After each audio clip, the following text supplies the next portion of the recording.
যিনি গৌর তার মধ্যে আপনার রাধা কৃষ্ণ দেখতে পাচ্ছেন, রাধা কৃষ্ণ মিলিত তনু গৌরাঙ্গ মহাপ্রভু।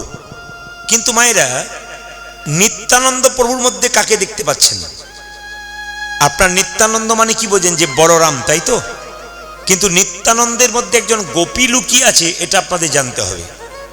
যাকে আপনার নিত্যানন্দ প্রভু দেখছেন, আপনার কি নিত্যানন্দ বড়রাম এবং গৌর হচ্ছে কৃষ্ণ, এটা আমরা জানি। এবং মহাপ্রভুকে বলি রাধা কৃষ্ণ মিলিত তনু গৌর হরি। তাহলে নিত্যানন্দের মধ্যে কে গোপী আছে? বলছে রাধারানীর একটি বোন ছিল, তার নাম হচ্ছে অনঙ্গ মঞ্জুরি। জেনে নেবেন নিত্যানন্দের মধ্যে কিন্তু একজন গোপী লুকিয়ে আছে, তিনি হচ্ছেন রাধারানীর বোন, তার নাম হচ্ছে অনঙ্গ মঞ্জুরি। এটা কিন্তু মাথায় রাখবেন। আপনার মন্দিরে আসছেন, আপনাদের কিছু জানতে হবে। তো মহাপ্রভুর প্রত্যেকটা জীবের দ্বারে হরিনাম দেবার জন্যে এলেন কখন?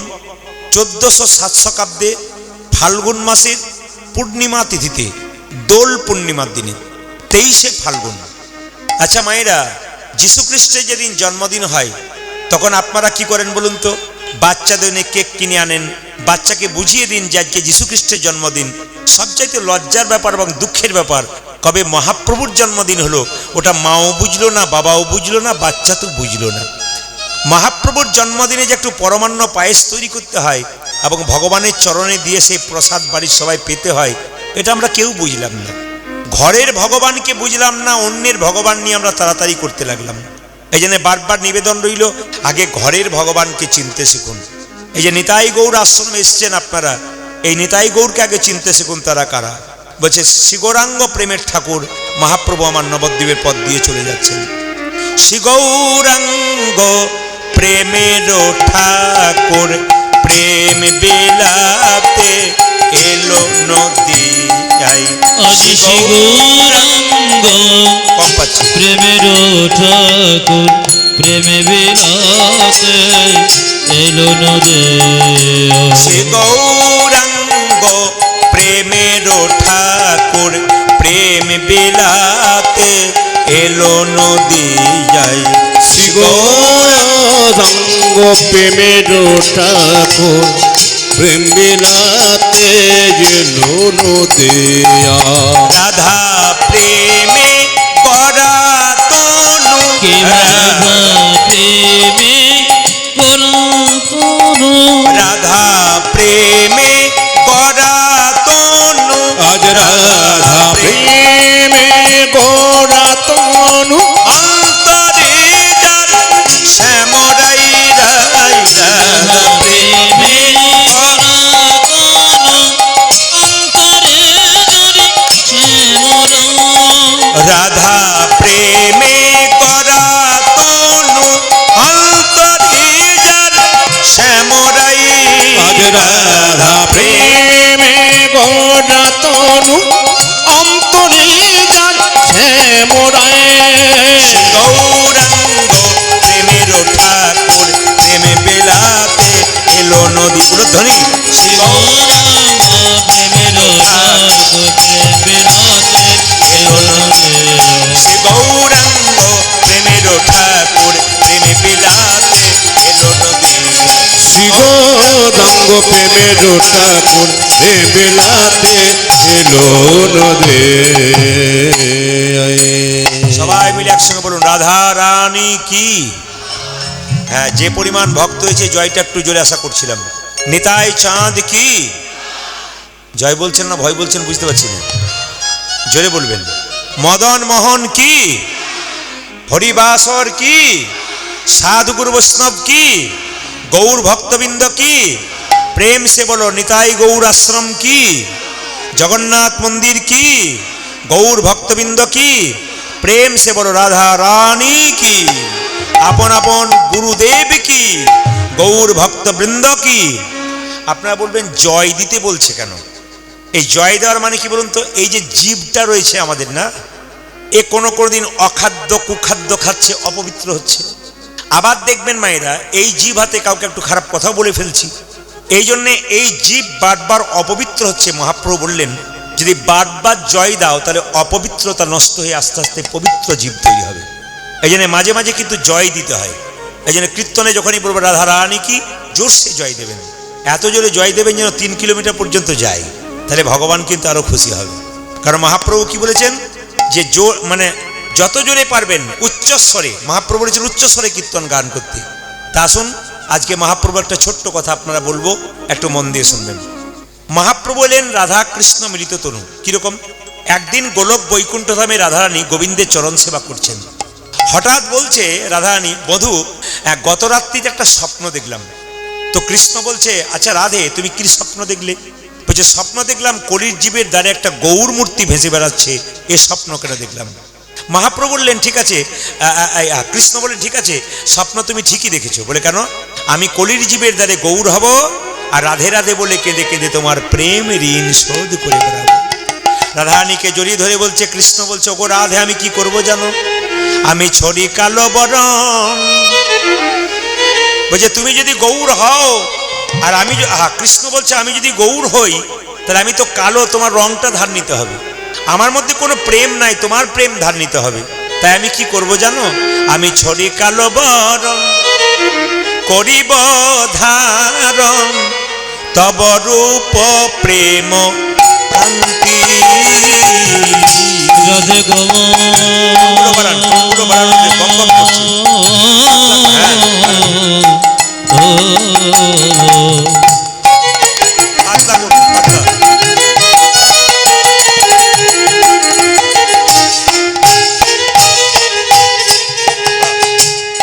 ওগো প্রেম মই রাধে। হয়ে যাচ্ছে তোমরা ট্রাই করে লেখেন না, ট্রাই করছেন কেন?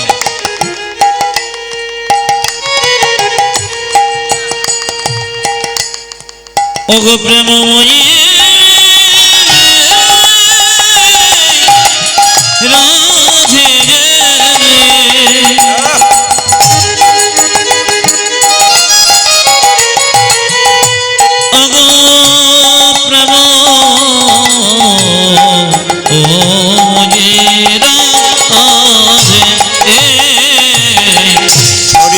বরণ করিব ধারণ তব রূপ প্রেম কান্তি। ওই আমি ছড়ি কালো বরণ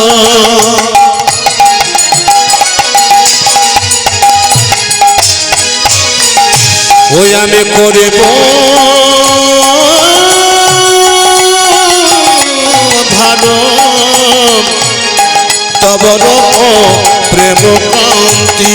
ওরে তব নাম লইয়া কাঁদিয়া কাঁদিয়া, তব নাম লইয়া কাঁদিয়া কাঁদিয়া, তব নাম লইয়া কাঁদিয়া কাঁদিয়া, তব নাম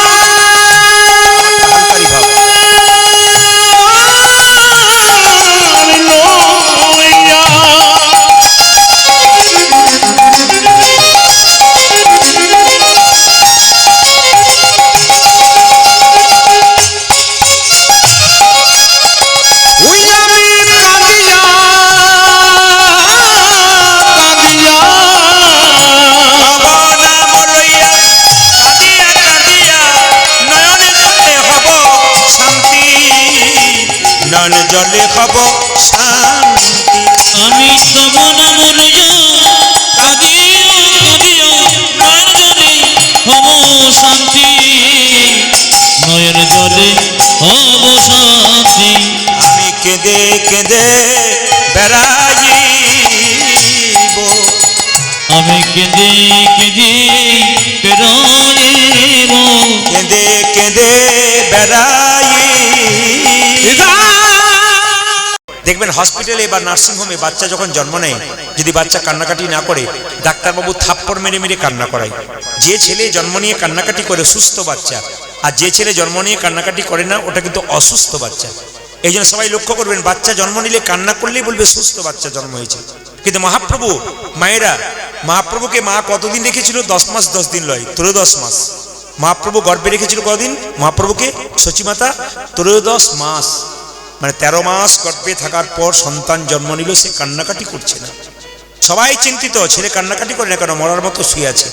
সচিমাতা বলল, আমাদের বাড়িতে একটা নিম গাছ আছে, তো আসলে জম যদি আমার ছেলেকে নিতে আসে তেতুর ভয়ে নাও আসতে পারে, এই বিশ্বাস রেখে মা কি করলেন না, একবারে সচিমাতা নিম গাছের নিচে আঁতুর ঘরটা করলেন। ছেলে হাত পা নাড়াচাড়া করলো, কান্নাকাটি করলো। সচিমাতা বলল, এ ছেলের নাম আমি রাখবো কি? নিমাই। মায়েরা, বাবা জগন্নাথ মিশ্র নাম রাখলেন বিশ্বম্ভর। আবার ঠিক আছে, বাবা জগন্নাথ মিশ্র নাম রাখলেন বিশ্বম্ভর। আবার মহাপ্রভুর যখন উপনয়ন হলো, নাম হলো গৌরাঙ্গ। আবার তিনি যখন সন্ন্যাস নিলেন, নাম কি হলো? শ্রীকৃষ্ণ চৈতন্য প্রভু। শ্রীকৃষ্ণ চৈতন্য প্রভু, শ্রীকৃষ্ণ চৈতন্য প্রভু, চৈতন্য এই নামের তাৎপর্য আছে। শ্রী মানে কি? সুন্দর। কৃষ্ণ মানে কি? আকর্ষণ। চৈতন্য মানে কি? চেতনা। প্রত্যেকটা জীবের মধ্যে যিনি কৃষ্ণ নামের চেতনা জাগিয়ে দিলেন, তিনি শ্রীকৃষ্ণ চৈতন্য মহাপ্রভু। আমি আপনাদের সামনে বারবার নিবেদন রাখতে চাই, আমরা সনাতন ধর্মের মানুষ, হিন্দু ধর্মের মানুষ, আমাদেরকে মাথায় রাখতে হবে, এই সম্পদটাকে ধরে রাখতে হবে। এই যে এত কষ্ট করে অক্লান্ত পরিশ্রম করে একটা সুন্দর সৌধ নির্মাণ হচ্ছে, মন্দির নির্মাণ হচ্ছে, এখানে আপনাদের সাহায্য করতে হবে। হিন্দু সনাতন ধর্মের মানুষ যাতে আরো ভগবানের প্রতি ভক্তি রাখতে পারে, সম্প্রীতি বজায় রেখে, এটা আমরা চাইব। সব ধর্মকে সমান দিয়ে সম্প্রীতি বজায় রেখে নিজের ধর্মকে কেউ ছোট করবেন না। সবচাইতে লজ্জার ব্যাপার, অন্য ধর্মের মানুষ যখন অন্য ধর্মের বক্তাকে দেখে তাকে সম্মান দেয়। আর আমাদের সবচাইতে লজ্জার ব্যাপার, আমাদের সাধুগুরু বৈষ্ণব পেরিয়ে গেলে প্রথম ঠাট্টা রসিকতা আমরা তার সঙ্গেই করি। আচ্ছা বলুন তো, বাবা হয়ে যদি কোনো বৈষ্ণবের সঙ্গে রসিকতা করে, তাহলে তার ছেলে তার কাছ থেকে কি শিখছে? আপনি আপনার বাচ্চাকে জন্ম দেওয়ার পর আপনি তো পৃথিবী ছেড়ে চলে যাবেন, বাচ্চা যখন বড় হবে। বাচ্চার জন্য কি রেখে গেলেন? প্রশ্ন করবেন, বাচ্চার জন্য 1 কোটি টাকা রাখলাম। হ্যাঁ, সম্পদ রাখলেন, কিন্তু বাচ্চাকে সম্পদ তৈরি করে দিয়ে যান। বাচ্চা যদি প্রচুর টাকা আছে, আপনি ভাবলেন শান্তিতে মরতে পাবো, আমার ছেলের প্রচুর টাকা আছে, কিন্তু ছেলেকে কেমন তৈরি করতে গেলেন ওই প্রশ্ন করে এখান থেকে পৃথিবী থেকে যাবেন। ছেলেকে এইরকম তৈরি করলেন না এরকম তৈরি করলেন? যদি এরকম তৈরি করতে পারেন তো ভালো, আর যদি এরকম তৈরি করতে পারেন যা ছিল সব নিতাই গৌর হরি বল হয়ে যাবে। এই জন্য বারবার বলবো, ছেলেকে কৃষ্ণ ভক্ত তৈরি করুন, সে দায়িত্ব কিন্তু আপনাদের। একটু ছোট্ট করে বলি, দেখবেন মায়েরা, বাচ্চা বাঘিনী যখন তার বাচ্চাদের সাঁতার শেখায়, বাচ্চাগুলো কোনো মতেই জলে নামে না। বাঘিনী মা হয়ে জলে নেমে যায়। বাচ্চাগুলো মনে মনে ভাবে, আরে বাবা, আমার মা যদি নেমে যায় আমাদের ভয় কিসের আছে? মায়ের পেছন পেছন বাচ্চাগুলো জলে নেমে যায়, মা সাঁতার শিখিয়ে দেয়। আপনাদের কাছে নিবেদন রইল, পুরুষ মানুষ সংসারে টাকা রোজগার করার জন্য বাইরে যাবে, মায়েরা সন্তানকে কৃষ্ণ ভজনের পথটা, ধর্মের পথটা শেখাবেন। ভবিষ্যতে বলতে পারবেন, আমার ছেলে চোর নয়, ডাকাত নয়, আমার ছেলে কৃষ্ণ ভক্ত। আপনি যদি একটা ভালো সন্তানের জন্ম দেন, তাহলে পরিষ্কার জেনে রাখবেন যে আপনার গর্ভটা যেমন তেমন গর্ভ নয়, আপনার গর্ভটা রত্ন গর্ভা। যার গর্ভ থেকে কৃষ্ণ ভক্ত সন্তান জন্ম নেয়, যার গর্ভ থেকে ভগবানের ভক্ত হয়, জানবেন তার গর্ভটা হচ্ছে কি? তার গর্ভটা হচ্ছে একবারে পুরো রত্ন গর্ভা। তাই মহাপ্রভু কি করলেন? প্রত্যেকটি জীবের দ্বারে এলেন এবং নিতাই চাঁদকে দেখে বললেন, দাদা তুমি জীবের দ্বারে হরিনাম দাও। কিভাবে দেব?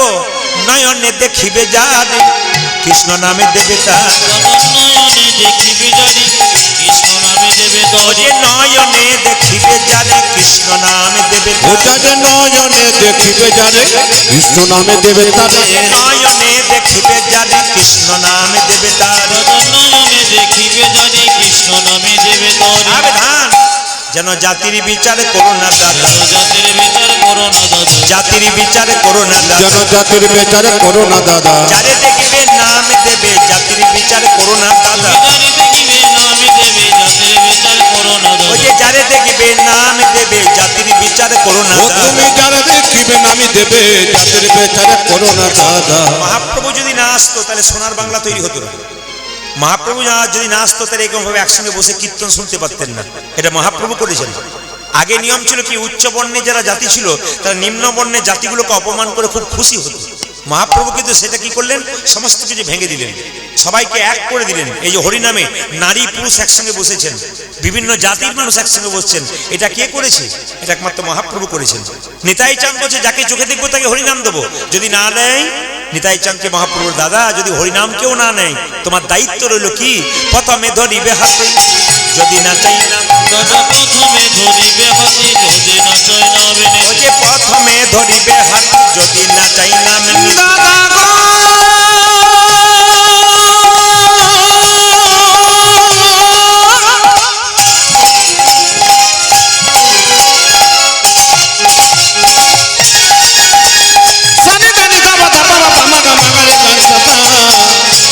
ধরিবে হাতে যদি না চায় না মিলিতে প্রথমে ধরিবে হাতে যদি না চাই না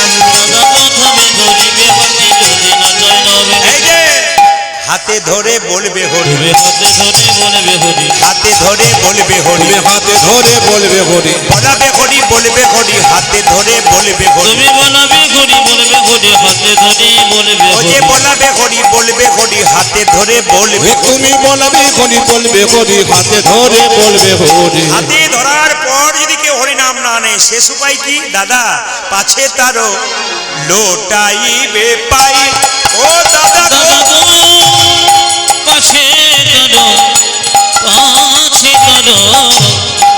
লুটাইবি ও যে পাছে তারও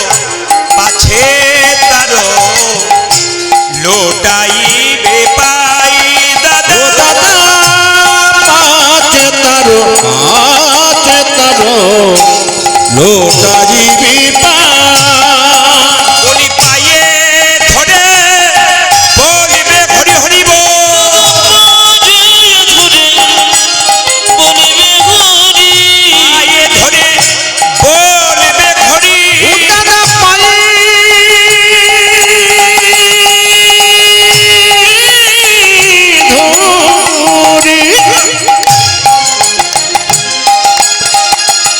তুমি বলবে হরি ও যে বলাবে হরি বলবে হরি পায়ে ধরে বলবে হরি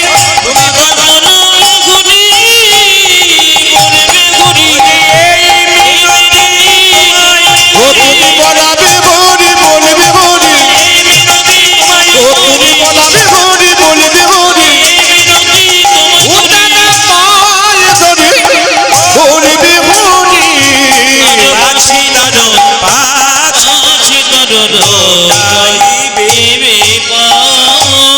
এরা এইদিকে তাকান যে যেখানে বসে আছে আপনি জোরে বলুন রাধা রানী কি শ্যাম সুন্দর কি মদন মোহন কি হরিবাসর কি